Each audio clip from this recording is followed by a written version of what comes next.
Masjid bo'lmagan namozgohlarda tahiyyatul masjid o'qilamdi. Savol. Assalomu alaykum. Yerlik musulmon jamoati bo'lmagan bir rayonda shu yerga vaqtliq o'ltiraqlashgan musulmon jamoati bir o'ringa yig'ilib juma namozi o'qiganda, garchi namoz o'qilgan o'rin masjid bo'lmasa-mu, tahiyyatul masjid namozi o'qish kerakmi? Javob. Va alaykum assalom va rahmatullohi va barakatuhu. Barliq hamd sanolar Janobi Allohga bo'lsin. Durud va salomlar payg'ambarimizga, u zotning oila tavobatlariga, ashablariga va u zotga toki qiyomatgacha ergashganlarga bo'lsin. Masjid Allohning bayti bo'lish sifati bilan bir necha ahkamda namozgohlardan farqlanib turadi. Masjidlar biror shaxsning ilkida bo'lmaydi. Alloh taolo masjidlar Allohga xosdir degan. Sura Jin 18-oyat. Şoňa masjiddan boshqa ba'zida jamoat yig'ilib namoz o'qiladigan maydon yoki biror binodagi, maktablardagi, idoralardagi o'rinlar masjidning hukmini olmaydi. Bundaq joylarda odatda masjid cheklanadigan ilm-setim qatorliq ba'zi ishlarga yo'l qo'yiladi. Namoz o'qilib bo'lgandan keyin boshqa ishlarga ishlatiladi.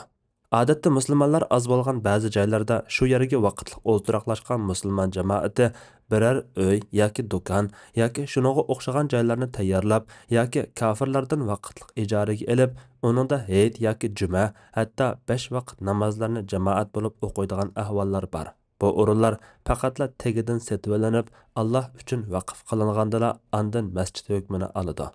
Masjid hükmünü almagandan keyin bundaq joylarda namoz o'qishga kirgan chaqda tahiyyatul masjid namozi o'qilmaydi. Chunki bu joylar masjid hukmida emas. Rasululloh sallallohu alayhi va sallam masjidga kirgan kishini 2 rakat namoz o'qishga buyurgan. Abu Qatada radhiyallohu anhu rivoyat qiladi-ki, Rasululloh sallallohu alayhi va sallam "Baringlar masjidga kirsa, o'ltirishdan ilgari 2 rakat namoz o'qisin" degan. Lekin Ibn Abbas radhiyallohu anhuma rivoyat qiladi-ki, payg'ambar sallallohu alayhi va sallam Bilal bilan ro'za hayit namoziga chiqib, 2 rakat hayit namozi o'qidi. Hayit namozining oldi-keynida namoz o'qimadi. Yuqorqi dalillar masjiddan boshqa namozgohlarda tahiyyatul masjid namozi o'qilmaydiganligini ko'rsatadi. Imom Shavkani aytadi: "Namoz o'qiladigan tuzlanlik masjid emas. Shunga uningga tahiyyatul masjid namozi o'qishi yo'q." Saudiya Arabiston lajna doima fatvolardan kelishicha, masjidga jamoat to'lib ketgan chaqda kelgan kishi ehtiyoj ko'rilganlikdan masjid sirtida juma va boshqa farz va nafl namozlarni imomning namoziga ergashib iqtido qila oladigan bo'lsa, masjidga eng yaqin yo'ldagi joyda turib o'qisa, imomning oldi tarafiga o'tib olmaslik sharti bilan joiz bo'ladi. Lekin bu o'ringa masjid hukmi bo'lmaydi.